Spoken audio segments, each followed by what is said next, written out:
Tonight, Grosse Pointer Tim Kiska will present a program relating to his 2009 book, A Newscast for the Masses. As a chief source of information for many people and a key revenue stream for the country's broadcast conglomerates, local television news grew from a curiosity into a powerful journalistic and cultural force.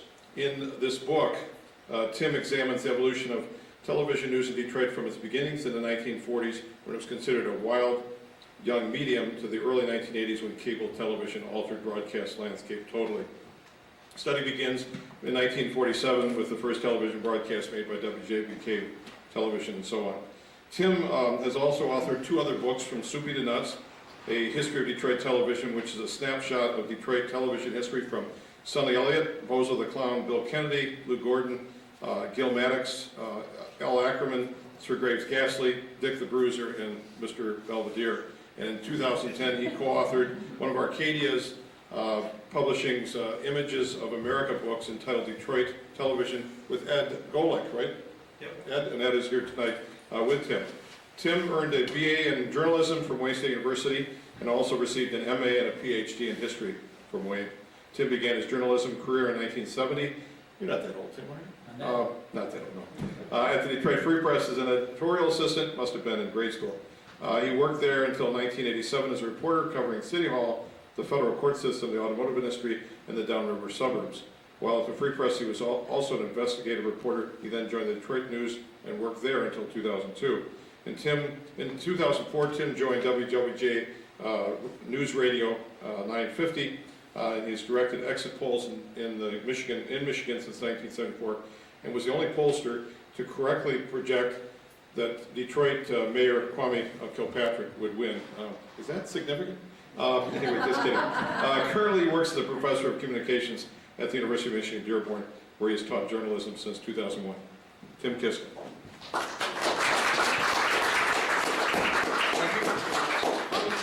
Kwame Kilpatrick, it was my fault. I apologize for that. Let me just sort of, if we could keep this loose too, because you know, I'm looking around the room. I think some of you probably know more about some of this than I do, as a matter of fact. So while I'm talking, if you've got a question or a comment, or I say something and somebody would say, wait a minute, I was there, what are you smoking? That's not the way it happened at all. Please feel free to set me straight. By the way, my buddy of mine and colleague Ed Golick is over here. We co-wrote a book together called Detroit TV. And there's a copy of it going around here. Yeah, Pass around, Carol.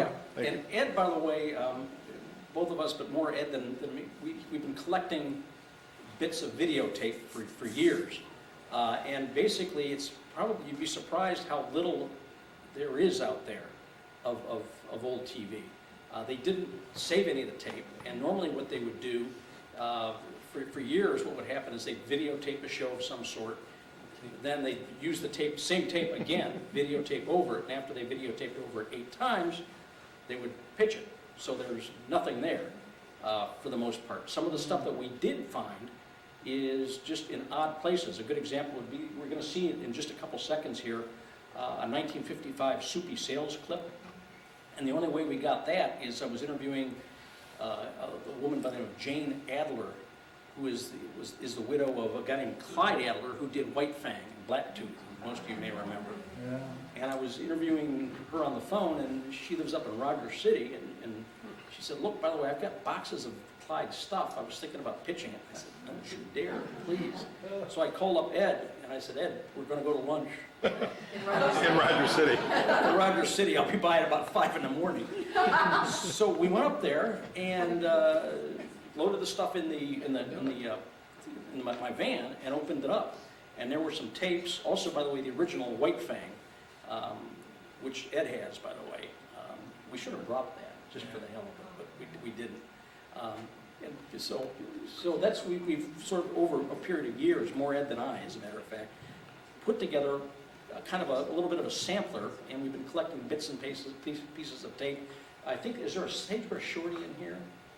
Yeah. There's a Sagebrush Shorty. Ed got that because Sagebrush died, and out in Los Angeles, and Ed bought all of the stuff from his estate. So that's how this stuff has gotten collected. So let me just play a little bit of, I think it's not working on the computer, I think he's just got it on the DVD. Yeah, I think that's right, he's got it on the DVD, doesn't he? So he should So, But it's searching again. let's see what happens here, folks. Yeah, bear with me a minute. There we go. If it doesn't play, it's not the end of the world here. So. Oh, I know. Well, it shouldn't matter. This is in. With my own equipment, I just turn this on, it would be nothing. No source found. Uh-oh. Tim, have you spoken to the... Keep talking, Tim. I'm going to get the guy back from their equipment. Have you spoken to the Detroit Historical Museum? Yes, You got their tapes? yes. So I've got some of that stuff. And in fact, I got involved, I curated a display that they had on Detroit TV that ran 2 years ago, and then we later did another one on WWJ Radio, which is, by the way, heavily connected with TV. So, I'm going to have him come in if you can all right. ad lib a few minutes. Sure. Thank you, sir. No business like show business, that's what I say. That's right. Well, let me just start, I mean, this is going to sound a little far afield, but not as much as you'd think. 1901, of all places. Radio was in the very early stages of development, and for all I know, there may be some Scripps and Booths in the room, I don't know. But the Scripps family was hugely instrumental in bringing radio and TV to this town. And what had happened is James Scripps, who was the founder of the Detroit News in the 1870s, was out with his son, William, and William had always was a kind of, he was a total technology guy, and he had heard about this new medium called radio, so he took his father over to see a guy named Tom Clark, who was busy developing stuff and developing radio, and this was, by the way, a key center for the development of this kind of thing, because we've got the Great Lakes here, and it was very important for ships out there in the Great Lakes to have some kind of radio communication, so a lot of things were going on in that area. Well, anyhow, James, who at that point, founder of the Detroit News, was, I think, about 65. Back then, that would have been elderly. Now it's more advanced middle age. And his son, who was in his late teens, went to see Clark. And Clark did an exhibit. Clark's office was where the Coney Islands are in downtown Detroit. His favorite gelatin dessert presents Lunch with Soupy Sale. We'll come back to that.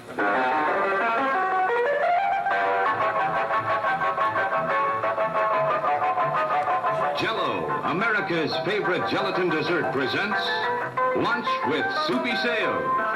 And here he is now, Soupy Sale.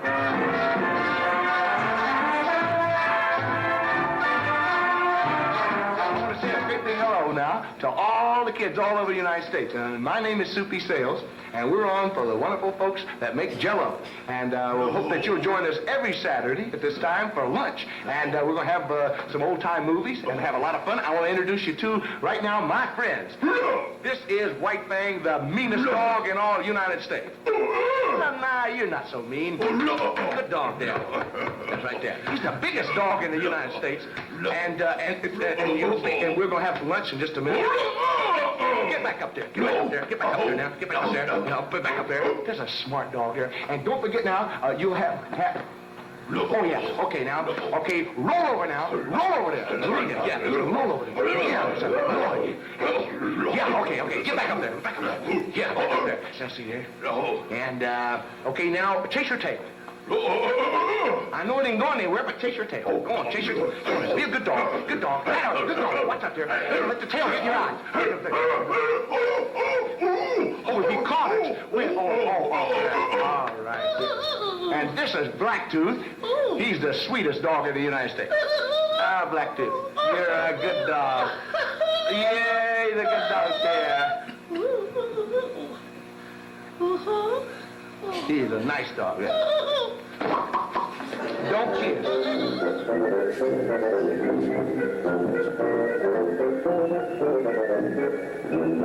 Are you dare to put a gun on in my presence? You haven't got one, I guess. I don't have to wear it. I proved mine on Jack Park. How fast I was. Now let's see you do something, if you dare. That's fast. Now let's see the next one. What? All right. The forward way with this one. Can you put it back away? Can you put it back in like that, huh? That was close. That was close. Then when you come out with it pointing like that, you turn your ass. Go ahead. Once again. Well, and then you come out with it like that, and you pull the hammer back, and you put it back in your holster. No, I see. Can I look at that just a moment?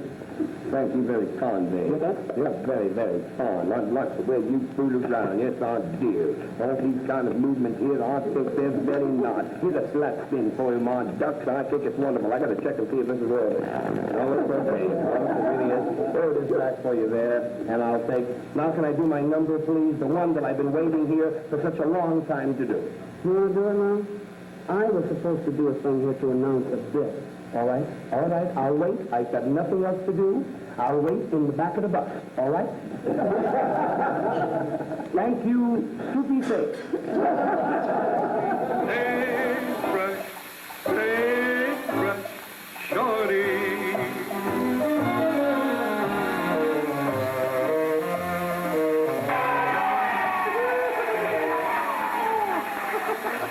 Oh, boy, we got here fast. Here we are. Happy Easter. That's right. Howdy, everybody. A happy Easter Sunday to you. Good to be with you again on this little time we have to get together and visit. And all the lovely girls in here. Is this a girl?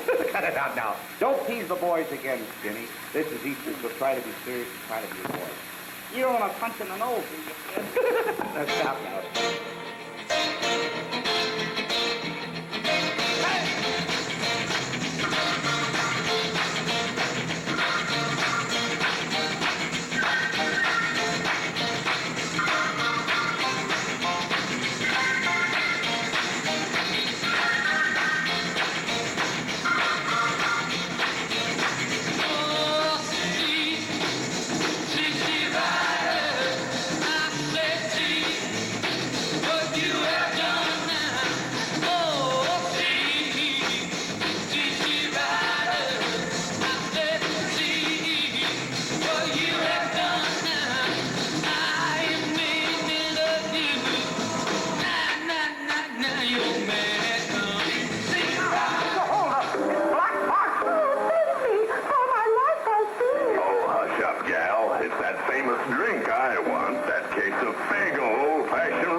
To the point. Oh, good afternoon, dear heart. And welcome once again to that ghastly production Sir Graves presents. I am your friendly neighborhood vampire, Sir Graves Ghastly. Each Saturday this time on your TV2, I bring you tales of the supernatural, ghost stories, monster tales, stories to chill your blood, tales to run fingers of fear up and down your spine. So, my dears, turn out your lights, pull down the shades, draw the drapes, cuddle up in your favorite spot by the telly, and glue your little eyes to your TV screen for today's Tale of Terror.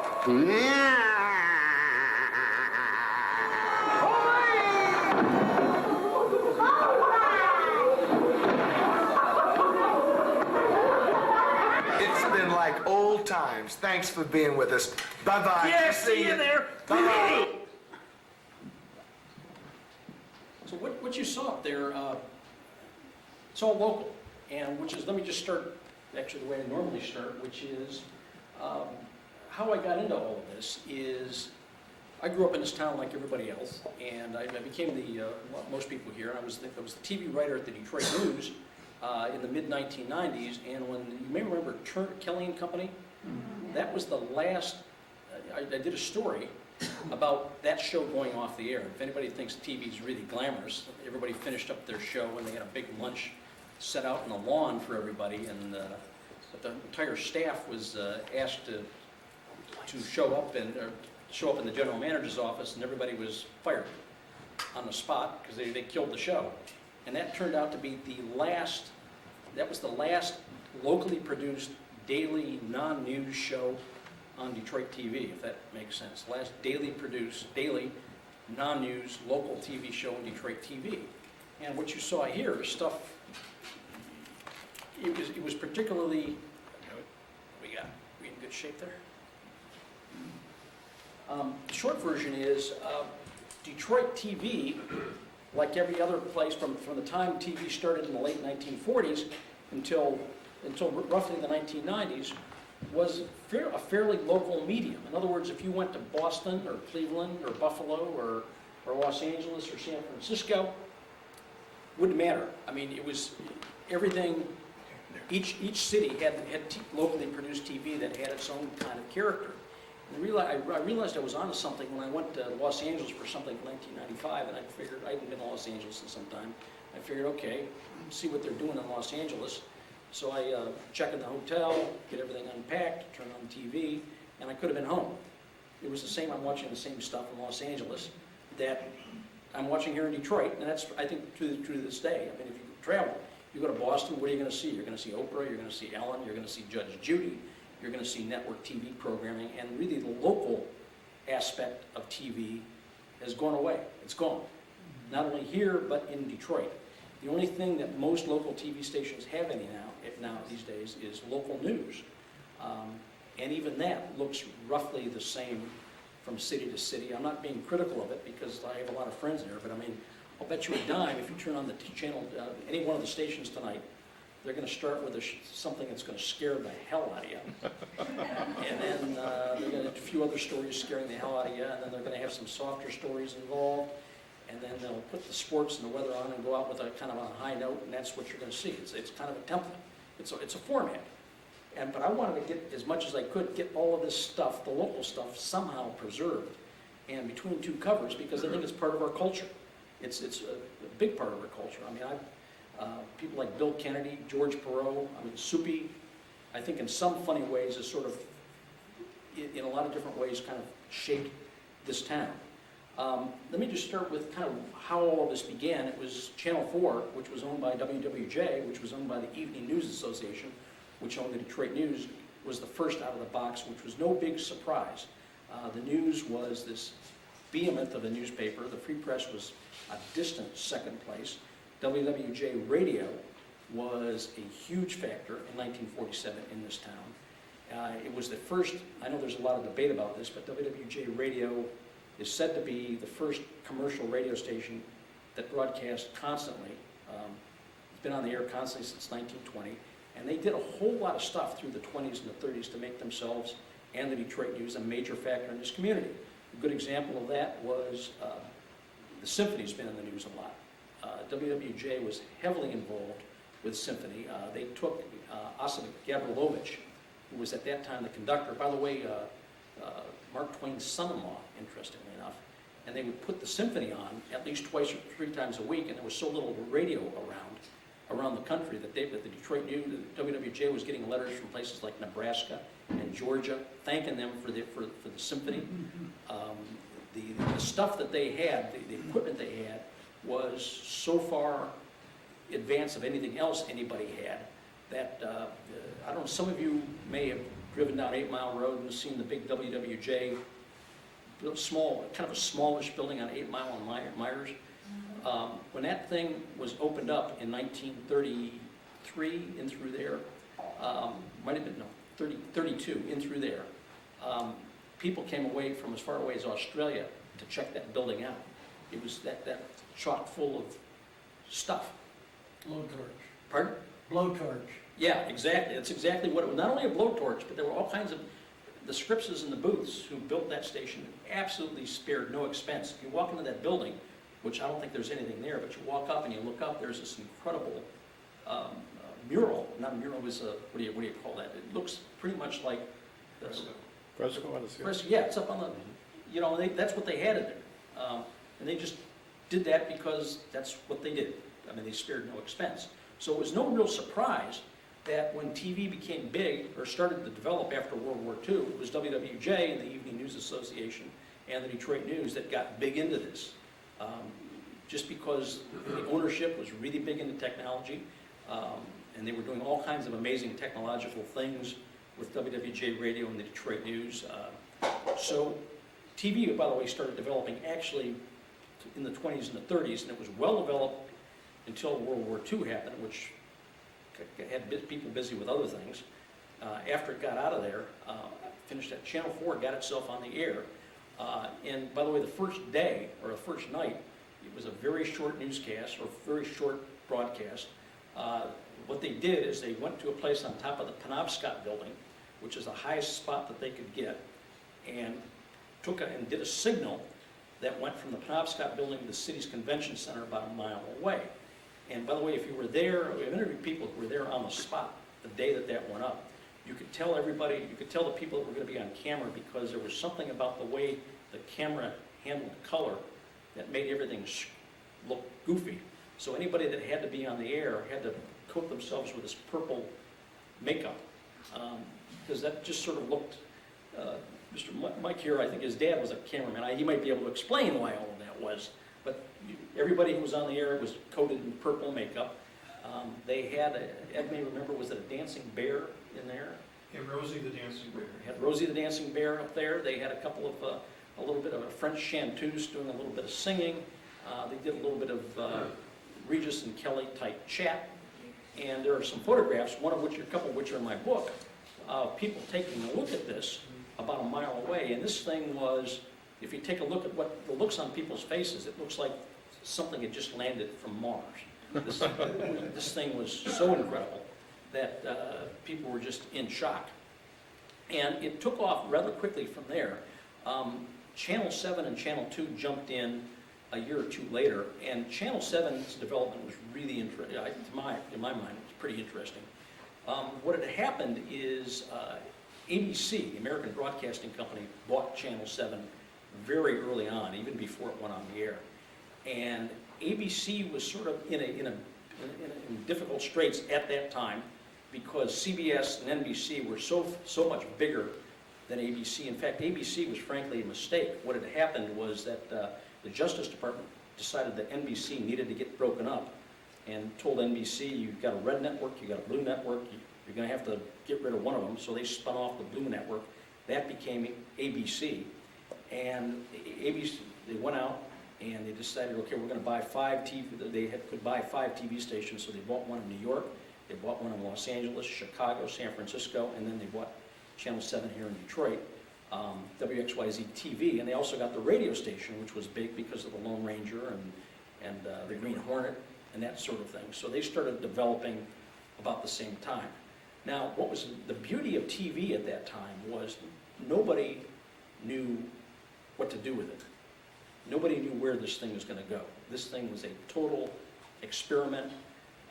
And by the way, the audience looked at it like an experiment as well. I mean, if there was something that screwed up, people, frankly, they didn't care. They'd watch it anyhow.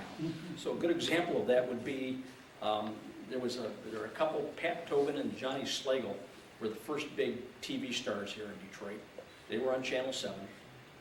They'd go on the air in the Channel 7 studios in the Maccabees building, what was then the Maccabees building, right near Wayne State University. They'd talk for a while, they'd maybe sing a song or two, and then they'd run out of things to say or do, and they'd just go away and the camera would focus on an aquarium for a little while. What? An aquarium, fish. So you'd sit there and watch TV and the fish would swim around. And then they'd figure out, okay, what do we do next? And they'd figure something out, and they'd come back out, and there you go. They'd do that again. Yeah. Now, they go on the air in 47. How many TVs were there in Metro Detroit? Got that number in there, very few. A TV, I costed this thing out. Thousands or hundreds? Or Hundreds, that was it. Right? Yeah. Max. I mean, those things cost at that time I costed it out about $2,000 in 2010 dollars. So there weren't a lot of people investing in these things. And if you've got a TV, chances are you became the most popular person on the block. People coming to visit you to see what this thing looked like. They were in bars around, so that was a big deal as well. And they started looking around, by the way. I mean, so they put Pat and Johnny on the air, but they would go any place that had video, and which is the birth of, I think maybe some of you may remember George Perrault. One of the most unusual TV stars ever born. For starters, he's the only TV guy I know of that was actually not born in the 20th century. He was born in 1899. And a lot of his stuff is still over at the Burton Historical Collection. I read a handwritten autobiography he did, and it struck me because he was talking about being a boy. He grew up in the state of Washington. His dad was a physician, owned an apple orchard. So during the summer, as a high school student, Perrault would go out all day, work on the apple orchard, fall asleep under the stars, get up in the morning, take a bath in the irrigation ditch, and go back to work. And what struck me about all of that is this is the guy that's working in the ultimate 20th century medium, TV, who's actually, his whole background was 19th century. He was living like a 19th century person. Became famous, and this is how he got on TV, kind of famous. He was a magazine editor, and he was big into travel, and the Depression hit. The city of Detroit could not pay its employees. The Detroit Institute of Arts was about ready to go out of business. So Perrault had this genius idea of bringing in somebody who'd been traveling, and they did film, and he charged, I think, a nickel, and started the World Adventure Series at the DIA, which I think just recently stopped. It's, after all of those years. But the DIA says that literally saved the DIA. Well, that's what Ford paying the staff. Well, that too, right. Yeah. That's it. By the way, the Scripses were in on that too, by the way. Yeah. Working on the DIA. It's amazing to me. I'd like to do a long essay on what the Scripses and the Booths did for this town. It'd be fascinating. But anyhow, the bottom line is that's how Perrault, so they're looking around for TV, to do something on TV. Well, who's the only guy that's got actual video that you could look at? Well, it was this guy, this fat guy with no hair, who had a voice like you could boil a fat off a taxi driver's neck if he started talking. And he was just brilliant on TV because he was believable. He just had such credibility. But he started building, they put guys like Perrault on. Soupy was kind of another interesting character.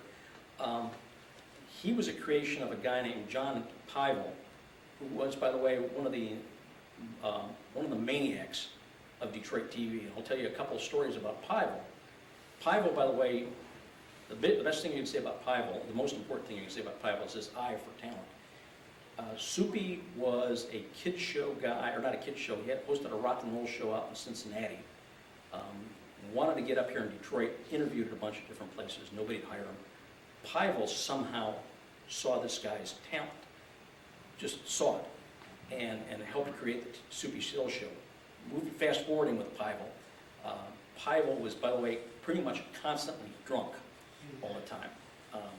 And he was, so another good example is a guy named Dave Diles, who you may remember, used to be a sportscaster, was doing a roast for somebody at the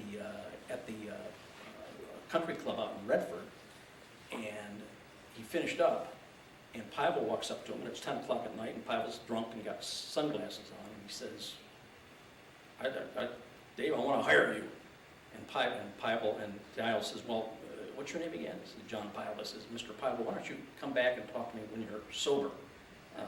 And next day, Highhole called him and hired him. He spotted Rita Bell at a corporate function just singing songs. She had no thought whatsoever about getting TV, but Highhole just saw this guy, saw her from a million miles away, and just figured out instantly she was a TV star. So he had that kind of genius for spotting people that nobody else could spot. And Soupy, for all of his goofball stuff that he did, he and Highhole, I've got to say, one of the conclusions I reached is that they literally saved the American Broadcasting Company. There would be no ABC without these two guys, because what was going on at that time, as I mentioned, NBC, CBS were terrifically powerful. They really eclipsed ABC. ABC didn't have much of a network, and if you look back at the financial records, the ABC network was losing money because they were, in the early from 53 to 55, it was where I got the numbers. ABC was losing money in New York, they were losing money in Los Angeles, they were losing money in San Francisco, but they were making big money in Detroit and big money in Chicago. The return on investment from the Detroit TV station here, for every dollar that they spent with Pivel, they got $5 back, which is, you'd like to have that kind of return on investment. And so by the way, we'll talk about news in a second, but it was a local medium. So by the way, they had Soupy do double duty. Some of you may remember he did a show in the morning, the kids show, but he also did something called Soup's On. I think it's Soupy's On or Soupy's On at 11 o'clock at night. So he was doing 2 shows. They brought on the Lady of Charm, Edith Fern Melrose, who, by the way, another Pivel invention. Somehow he picked her out of the crowd and figured, okay, this person's going to work. And ABC, or Channel 7, went through the roof and made a whole ton of money for ABC. Now, I've not been able to confirm this guy, but I've heard time and time and time again that it got so bad in the mid-50s that Channel 7 was making the money. ABC would be running into some financial trouble, so they'd fly somebody into Detroit, literally get suitcases full of cash, fly the person back to New York. So that's why they kept Pivel along for a long time. But the flip side of this was what was going on at Channel 4. It was a much more established institution, and the ownership of the Evening News Association kind of looked at Channel 4 and WWJ and the Detroit News as almost like, they didn't use this word back then, but almost like there was a synergy there. And so Channel 4 decided it would be a good thing for them to do, to start doing news. Where Channel 7, they were all about entertainment programming, they were all about making as much money as they possibly could. By the way, a little statistic, 1959, Channel 7 did 5 minutes of news a day. That was it. End of story. It's not that John Pivel didn't like news. He was about making money, and that's how he made money. So you had 2 different TV stations, kind of off in different directions. Channel 4 at the time, the news department was under the direction of a guy named James Clark, who to me was he just died about 2 months ago, was one of the big heroes to mine, because he was a kind of a stern kind of character, a real solid first-class newsman. And you've got Channel 4 pretty well staking out the news pretty much on its own, the news world from pretty much the 1950s with a guy named Dick Westerkamp, who you may remember, anchoring the news. He was number 1 in the ratings, by the way, from 55 to about 1968. You had Channel 7 into kind of a total entertainment mode, but what changed all of that, and Channel 2 kind of somewhere in the middle. They did do news, and it was fairly popular, but a couple of things happened here. One was, by the way, anybody want to take a guess how many people were working in the 11 o'clock news in 1960? 3. It was Legoff, who did almost all the writing and did the anchoring, and they had somebody else doing the shooting, and they had somebody else kind of producing, and that was it. That was the end of that was how they did news back then. What changed all of that, though, particularly in this town, was, well, one thing that happened was ABC became a lot more successful, and they started making a lot more money, and the chairman of ABC, a guy named Leonard Goldenson, got a call from the chair, a guy named John Rhodes, who was the chair of one of the Senate committees that was in charge of TV, and got called down to Washington. He said, "You guys, you're making money, but you don't do news." I mean, by the way, ABC, I don't know if anybody remembers this, they had a young anchor man by the name of Peter Jennings. He was 26 years old when he was doing the news. He was a miserable failure. But they did 15 minutes of news, that was it, whereas CBS had Cronkite, NBC had Huntley Brinkley, ABC was way far behind, so Goldenson was told flat out, you better start doing news, or you might have some problems here in Washington. So Pivel's summoned to New York and was told, you're going to be doing news. So Pivel said, yes, sir, gets on a plane back to Detroit, runs into Jerry Kavanaugh, who you may remember was the mayor of Detroit from 1962 to 1970. Gets on the plane with Pivel, and Pivel explains what just happened, and Pivel said, there's this young guy by the name of Bill Bonds, who covers City Hall. He was covering City Hall for WKNR radio at that time. And it became famous somewhat in news circles because some of you may remember the tornado in Anchor Bay in about 1964 that killed, I can't remember how many. Mount Clemens. It was a lot of people. Nobody could get us. Bonds somehow figured that he could get a signal back to the radio station by going up a telephone wire and attaching alligator clips to some kind of wire up there, and he could get the signal back. And he was the only guy doing news out of Mount Clemens. Live, exactly. And Pivel, as crazy as he was, looked at Bonds and said, that's the kind of guy I want here. So they started building a newscast around Bonds. And what happened about that time, too, is, well, a number of things started happening. One was it became apparent to people in the television industry that news could be a moneymaker. And they started pouring money into this thing. Now, before the late 1960s, most people thought in the TV industry looked at news as something that you did to keep the FCC off their back. That's basically what they looked at it as. I don't know if your dad ever said that too, but that's pretty much it. But a couple things, 60 Minutes became a big hit, started bailing in big money for CBS, and also the ABC station in New York started doing a little bit of a looser newscast. They started doing what they call Happy Talk, where before you might have Westerkamp up there, very stiff, just doing the news. WABC started doing chatter between the anchors. They had a crazy weatherman by the name of Tex Antoine, who was out of his mind. The classic story about Tex was that he used to do the weather in a smock. And ABC decreed that all of the anchors, everybody on the air, had to have a blue sport coat with the 7 on it, which you've probably seen before. Tex was fighting that, and the news director finally told him, Tex, we're either all going to wear our blue blazers or we're all going to wear smocks. What's it going to be? So that sort of settled that.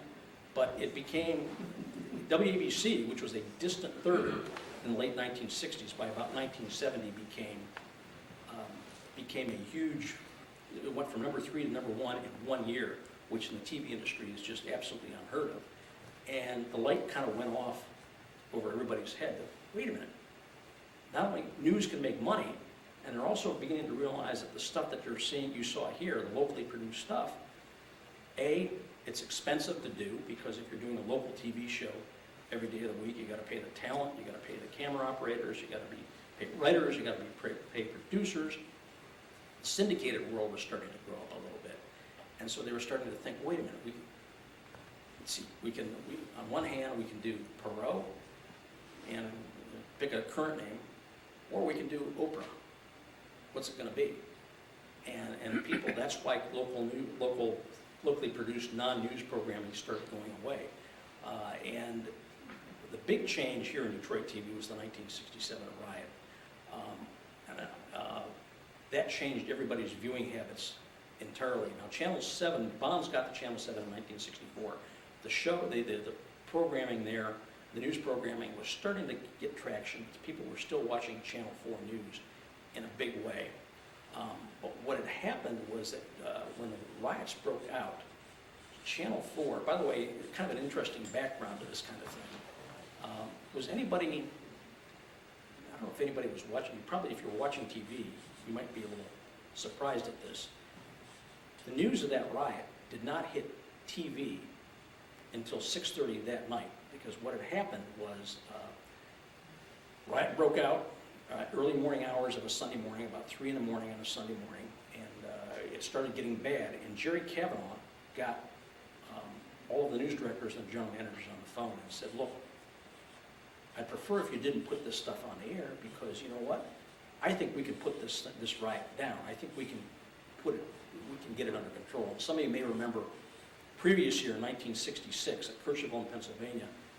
It's a year after Watts. Everybody's wondering, is Detroit going to blow? If not, there were about 3 or 4 tense nights on the east side that Kavanaugh ended up kind of controlling, and there was no riot. So Kavanaugh was making the argument, look guys, don't put it on TV. Things will be, I'll get this thing under control, so be good citizens and shut up about this. That's what they did. So the first news that anybody really got that Detroit was aflames was watching NBC Nightly News at 6:30 on Channel 4, and that was the network news. By the way, true story, some of you may or may not remember this, but there was a doubleheader between the Detroit Tigers and the New York Yankees that day as well. And everybody in the stadium could see all the smoke off in the background. Ray Lane was doing the baseball game, phone rings. He was doing it for Channel 2 at that time. Phone rings, the camera operator picks it up, says, okay, got it. So, who is that? He says, it's Jim Campbell, general manager of the Tigers. He says, under no circumstances are you to make any mention whatsoever about the smoke over the left field fence. By the way, which is an interesting thing about what do you do if you're the Tigers at that point? Do you say, excuse me, there's a riot going on, please leave Yeah, carefully? evacuate. yeah, evacuate? People would go nuts. Also, by the way, can you imagine Dave Bing calling up one of the news directors of one of the stations? Can you back off? It probably wouldn't happen, that sort of thing. But what happened at that point was that Channel 7 got itself into gear, and they were throwing everything that they could up on the air. I mean, they basically were putting unedited tape up there. Bonds was doing a magnificent job of showing this city why this was an important deal. And Channel 4 was having problems, just couldn't get it together. Part of it was going on. And by the way, people at Channel 4 are still bitter about this. They had a guy from NBC News who came in there, kept on stealing all of their tape, and they didn't realize until it was all over that this guy walked with all of his tape. So Who was it? I don't even know the guy, but Jim Clark, who just died, I spent hours with Jim Why was he stealing? because he was a butthead. Well, for the national news. For the national news. Oh. He'd just take the tape Wow. and just walk with it. And Channel 4 just didn't quite recover from any of that. And there are some surveys that I got a hold of, which started in 1964. Every year there was a firm, a research firm that was doing market research here in Detroit about people's views of Detroit TV and who they were watching and why they were watching and what stations they were like. There was a market fall off for Channel 4 right about 1967, because what happened was people started looking around and saying, wait a minute, Channel 7 just seemed to be a little bit more on it than Channel 4. And Channel 4 really didn't recover for another 10 years after that. Bonds, on the other hand, became a superstar here. They shipped him off to Los Angeles for about a year and a half, 2 years, because they thought he might be able to help the ABC station out in Los Angeles, KBC. That didn't work. His competition was a guy named, or two people, Tom Snyder and Tom Brokaw. So, good luck with all of that. So he ended up back here. But right about that time, a couple other things happened. Some of you may remember the newspaper strike, 9-month newspaper strike in 67, 68. TV was the only source of news for a lot of people. And you had ABC, Channel 4, pouring more money into Channel 7 and making a lot of money off of this. Channel 2, by the way, doing its own innovations, and became the #1 station in town from about 67 to about 71, 72, with a team of Legoff and Kelly and Marilyn Turner. And that was really sort of also the beginning. A lot of people are starting to realize that this whole business of this little bit of chatter and maybe injecting some kind of personality in the news, people might want to watch that sort of thing. And a lot of people started copying Legoff and Kelly around the country, including at WABC, as a way of saying, wait a minute, that's the way forward. These guys have figured out how to do it. Now, it's interesting because while Legoff died about 6 months ago, but I interviewed him many times, and Legoff, by the way, toward the end of his life, became really bitter about Happy Talk. He says, yeah, you know what, I chatted with John Kelly, but it was usually at the end of the newscast, and actually we did the news, and these guys think that they're doing stand-up or something like that. And he would just, if you can imagine Jack Legoff going berserk, that's exactly what he was talking about. But you had this, and that's how news sort of got built up. It became a moneymaker. for these folks. But meanwhile, I mean, it actually just shipped back. You had this interesting cast of characters. Perrault, as I said, this guy kind of, you know, he was this guy that had some film. He was basically a travel film guy. Became so big that he was, every survey in the early to mid 60s, all the way up to about 68, had him as the #1 personality in town. Perrault, yeah, absolutely Perrault, yeah. He was, by the way, on 7 nights a week on Channel 4 or Channel 7. And on one night, I think it was Tuesday night, he was on twice. He was on Channel 4 on one time and Channel 7 on another or something like that. And I can't remember the exact schedule. And it worked. I mean, he worked real well. By the way, Perrault, this is a true story. I mean, this is classic George Perrault. I never met the man. I really wish I would have, but his dying words, he lived in Indian Village. His wife had a heart attack, so he calls 911, and so they're on their way. And then after he hangs up the phone, he has an even more serious heart attack. 911 people get in through the door, and his wife said, look, he called on me, but you want to get to him first, because I think he's in worse shape than I am. So they're loading him into the ambulance, and he looks at the ambulance driver and says, boys, you drive, I'm not up to it. And classic Perrault. Anybody who ever met the guy has that kind of story. So All I remember is that, and my dad couldn't repeat most of them. He knew every dirty limerick in the world. Yeah, He exactly. could go on for hours. He could go on for hours. At Dirty Limericks, he would, you know, he looked like a guy that ate a lot. He did eat a lot. And he, by the way, the reason he was so credible is, in fact, he did travel. Not only did he travel a lot, but he was a human sponge. He just craved learning stuff. And in fact, I got a hold of a book he did in 1938. He took a trip to China and Japan when that really wasn't a very easy thing to do at all. I mean, it was very difficult getting there, but that was the kind of guy, I mean, he was a guy that was like a kid constantly following a string, you know, around the corner and wherever he could go. But you had guys like Perrault out there, Soupy, who, it was an interesting case because here's a guy that they had him here in Detroit from 53, is that when he started, 53? 53 to 1960, when he went off to Los Angeles and went from there to New York.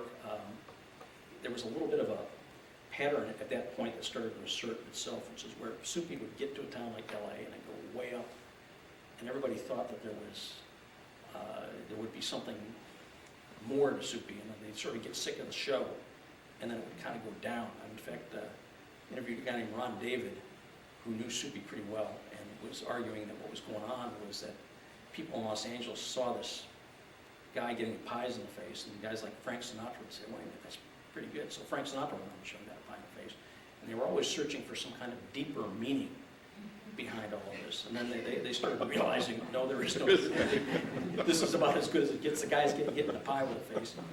He goes off to New York, does pretty well there, gets fired when another true story, he's upset because they're having to work on New Year's Day. So he goes on the air and says, hey kids, your mom and dad probably had a really good time last night. They're probably sleeping right now. So I want you to go into their wallets and get all the pictures of the presidents that you can find and send them to me, Soupy Sales, care of Channel 5. And you know what I'm going to send you? I'm going to send you a postcard from Puerto Rico. And he got fired for that. But the interesting thing, this almost never happens in TV. There was such a ruckus about the guy being fired that they had to bring him back. And he took it from there. But you had Soupy running amok, you had Perrault, Lady of Charm, who was making, I estimated, about 800 grand a year in 2010 dollars. The reason being, if you were an advertiser like Wrigley's or somebody, and you really wanted to get to the female audience, that's where you advertised. So all of these big advertisers were, and by the way, she went on her way to become, she was a very shrewd operator. She became friends with all the ad agency presidents, more importantly, their wives, who watched this show. So she was able to sort of dictate all of this, and she was, by the way, a pretty scary person. Another true story, she was doing a show, and this is when things were a lot looser back then, and one of the stagehands kind of gets up sort of the edge of the stage and says, Queen Elizabeth has just given birth to a baby boy. And so she doesn't say a word. And so finally the stagehand kind of gets into the edge of the camera and repeats it again, and she just ignores the guy. So she finally finishes up, and she asked for Mort Zeev, who at that point was directing the show, and says, Mort, I'd like to have a meeting. So everybody has to show up at the meeting. And by the way, you never call her Edith, Edith or anything, it was Lady of Charm. So Mort says, yes, Lady of Charm, what is it? And she says, Mr. Zeev, rest of the staff here, from now on, the bar for interrupting my show is nuclear attack. You got that? And that was her. Repeat that again. The bar for interrupting my show is nuclear attack.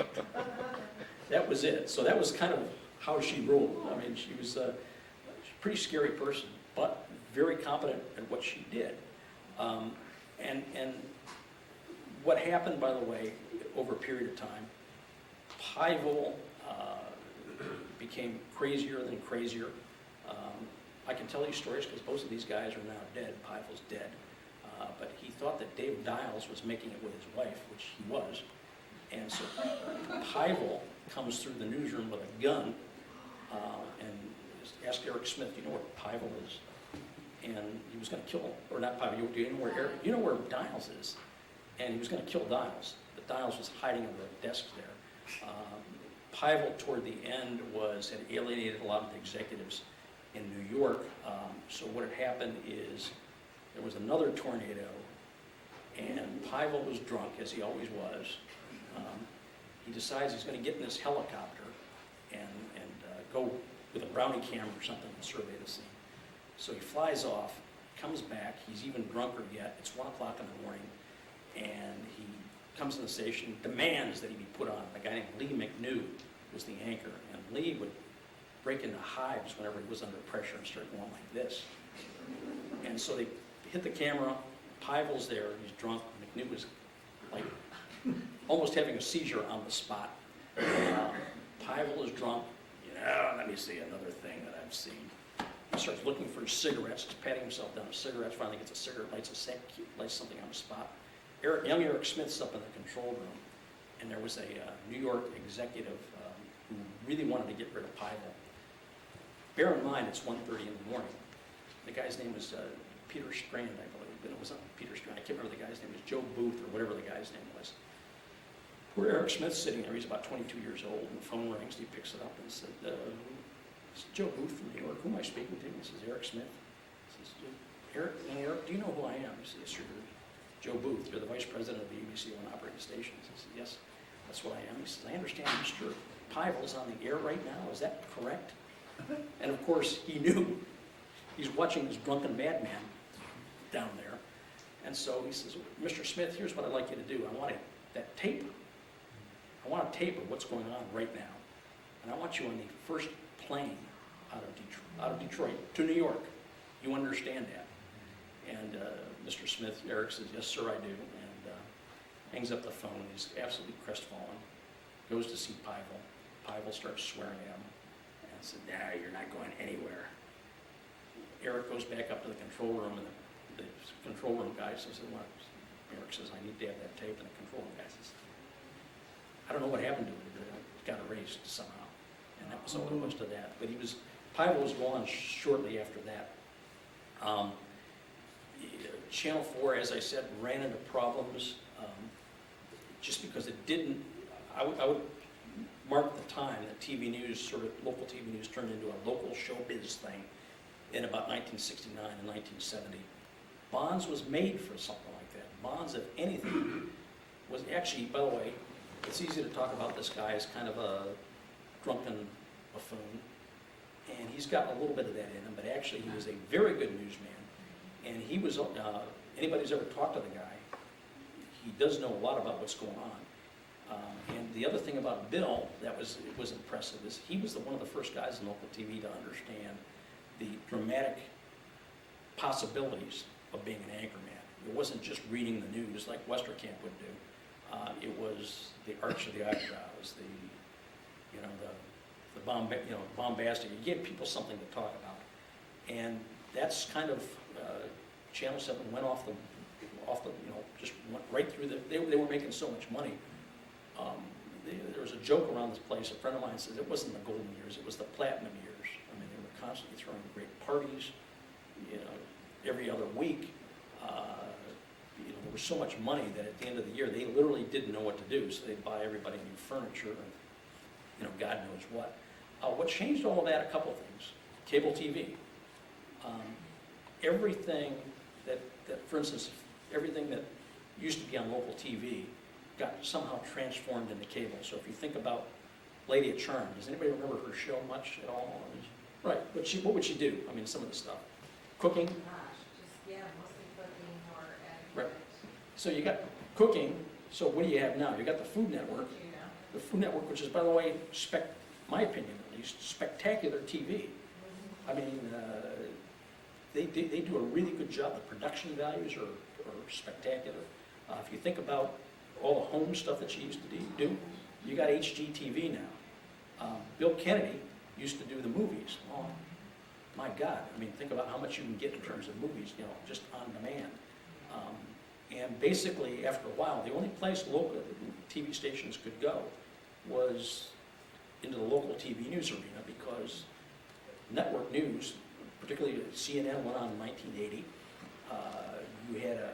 And they started getting a piece of the viewership. Network news started declining, I would say, roughly the mid-1980s, when CNN started taking a chunk of their hide through all of that. And I think what really, now we're in a situation with the internet. Frankly, folks, I have no idea where all of that's going to go. And anybody who tells you that they know I want to talk to them, because nobody knows what kind of impact that's going to have. All I can tell you right now is, I do a lot of work at WWJ. As a producer, I spend as much time almost working on the internet product as I do as the on-air product. The TV stations, it's pretty much the same thing. I mean, they're spending enormous amounts of money on their web presence. And what's going to happen long-term, really difficult to tell. Part of what's happening is that it's not as expensive. I mean, back in the day, you would have to know, your dad was a camera operator. Well, sound guy. most of the time, yeah. Right, but yeah. these cameras would cost thousands and thousands and thousands of dollars. Now, you don't need any of that. And in fact, I'm in the middle of working on a paper. I don't know how much of you followed in the Mideast, but I'm doing a piece in Tunisia. They had a website called nawat.org, and a lot of this stuff was, you got to realize the government there was totally controlled the news media. So what would happen is the cops would blow somebody, or the police would blow somebody away in the middle of the street. Somebody be there with one of their flip cameras, shoot a picture of the dead guy in the middle of the street, or some kid who'd just been beat up, put it up on the internet, and everybody in Tunisia would look at this stuff and get more inflamed.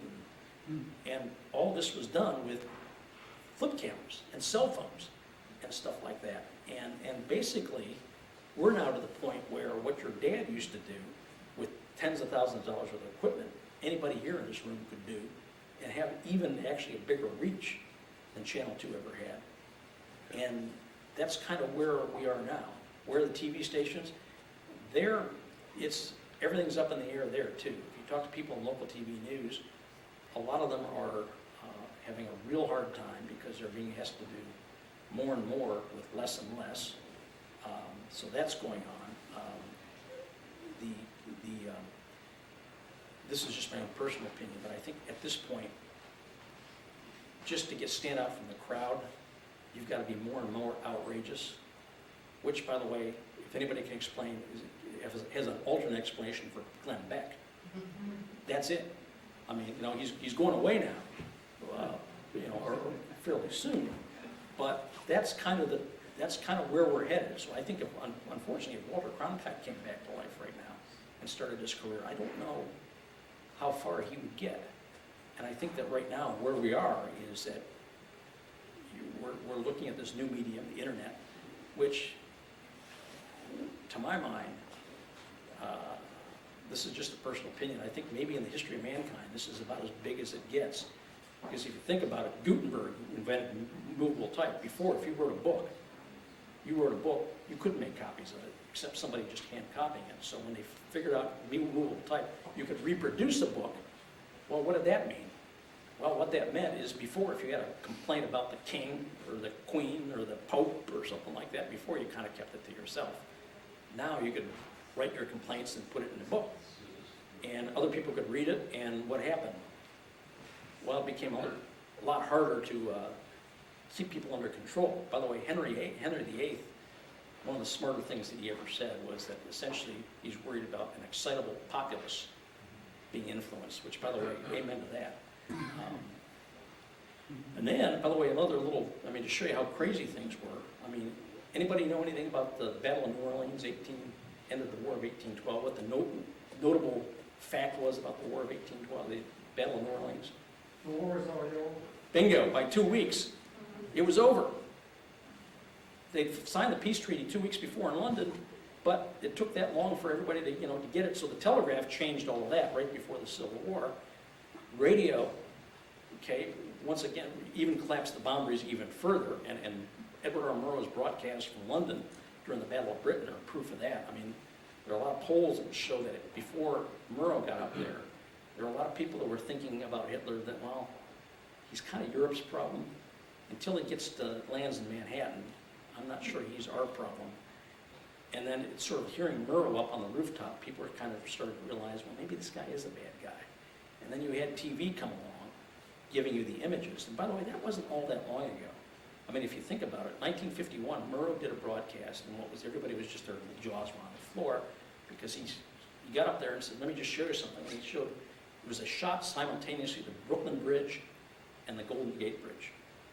And that was considered awesome. Nobody thought you could do that before. And now, where are we? And by the way, also, let me just sound like an old fart for just a second. 1976, okay, I was the head of running the exit polls at the Detroit Free Press, and Channel 7 wanted to go live out of our newsroom. It took them 2 days to get all the equipment set up. 2 days. Now, I mean, basically you get to a place, and you sort of get your satellite bearings and you're ready to go. And now the internet sort of like even collapsed everything even more, so you can get stuff around the world just like that. So where does this leave local TV? Nobody knows. So for that reason, I think we're living in a really fascinating time. So. Do newspapers go away? You worked for 32 years, you left? Yeah. Because it was collapsing, right? No, I didn't leave because it was collapsing. Oh, okay. I left because I thought my boss was an idiot. And by the way, Gannett finally decided he was an idiot and fired his sorry ass, which is fine with me. But so it wasn't me just being a jerk. But no, I mean, the newspapers are in big trouble. Yeah.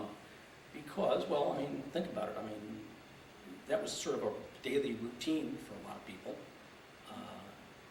Well, the routines have been broken. I don't think the strike helped at all. I think that right now every survey shows that people are now busier than they've ever been, so they don't have as much time to go. Before, back in the day, it was sort of, you got home, poured yourself a martini, maybe read the afternoon paper, but you turn on Walter Cronkite or John Chancellor or somebody like that. That's what you did. You don't do that anymore. So where that leaves the newspapers, I don't know. I don't think they're dead, though. But they're going to become electronic because nobody gets the paper delivered anymore. They are electronic, and I think the thing to watch out for is the New York Times right now, because they just put themselves up behind a paywall.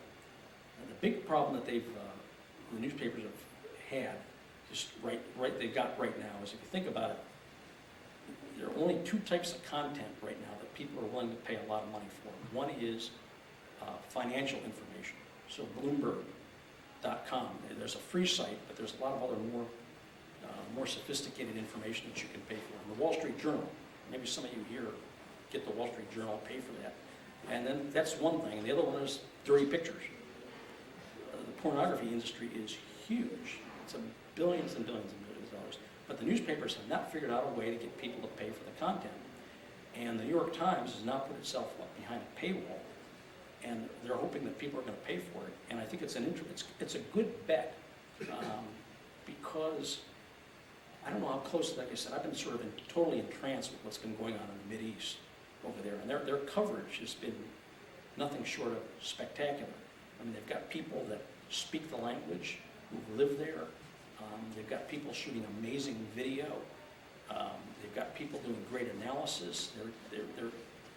They're doing things that, I mean, my job was on the floor for this too. I was watching Tahrir Square as it was going on. And like I said, I'm 58, and I don't know why I'm sounding like an old guy here, but I'm sitting there going, watching the computer.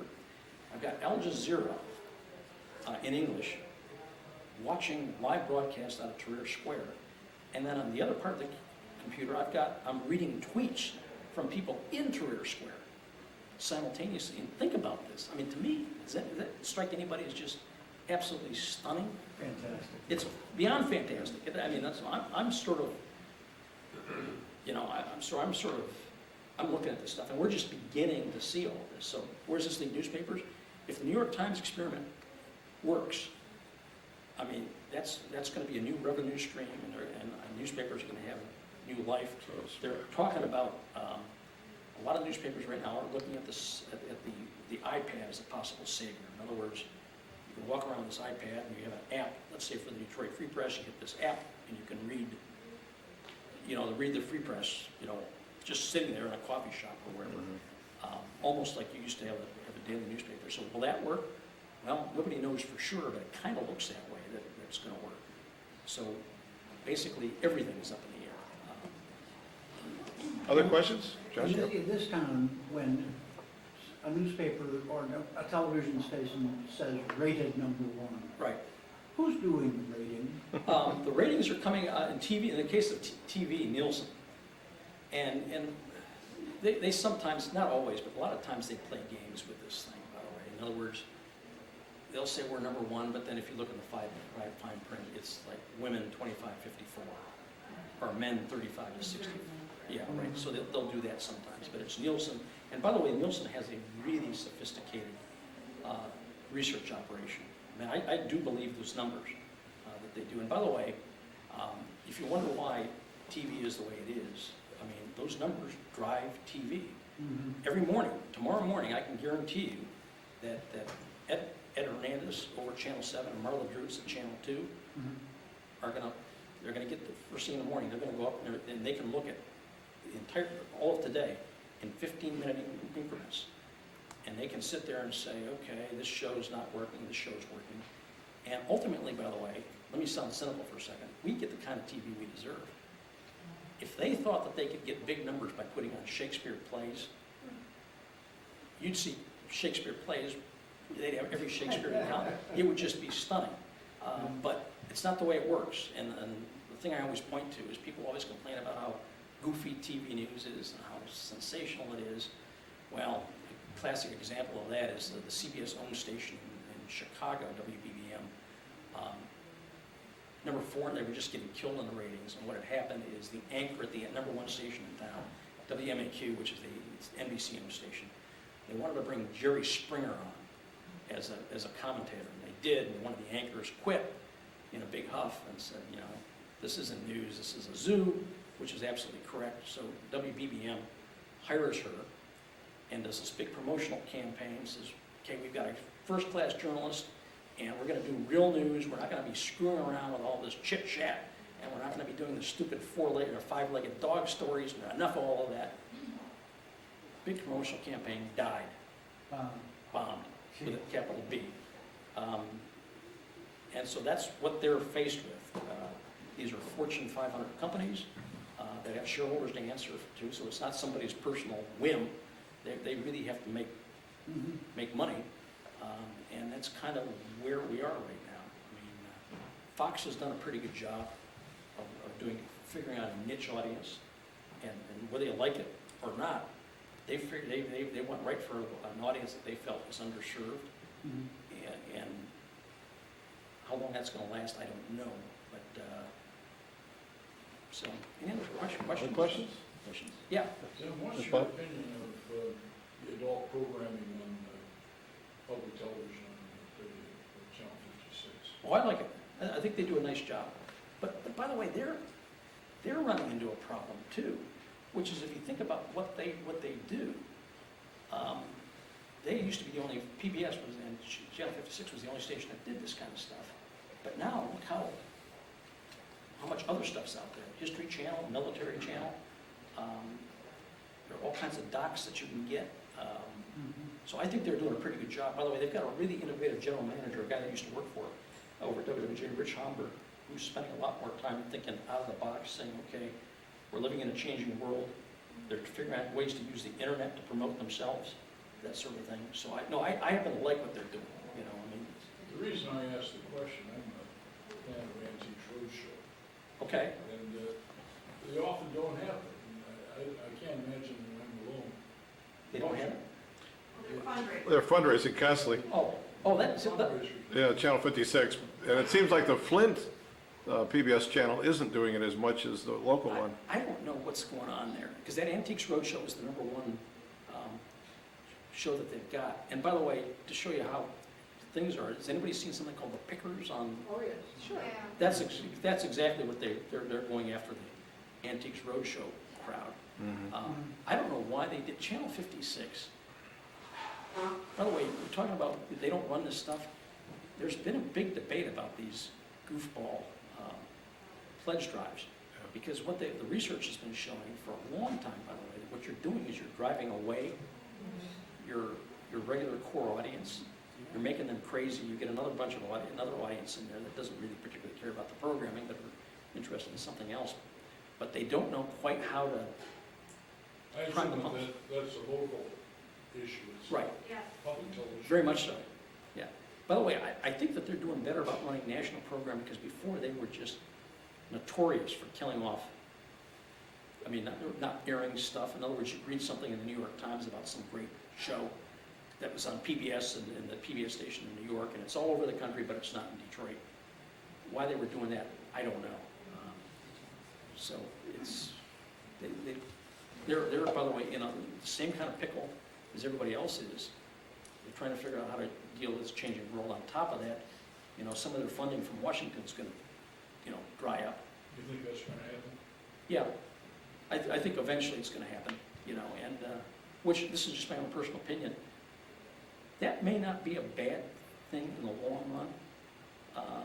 NPR has done a pretty good job now of saying kind of sotto voce, if you really want to stick it to these Tea Party guys, just, you know, want to keep us on the air, if you really want to do that, donate to us. By the way, the NPR stations just did very well in their fundraising this last time around by using that exact, they didn't mention Tea Party because they don't want to pour further gas on the flames, but they're going to have to deal with that. And so yeah, I think it's going to happen. I don't have any crystal ball, but I don't think there seems to be a mood in Washington right now to spend any kind of money that they don't have to spend.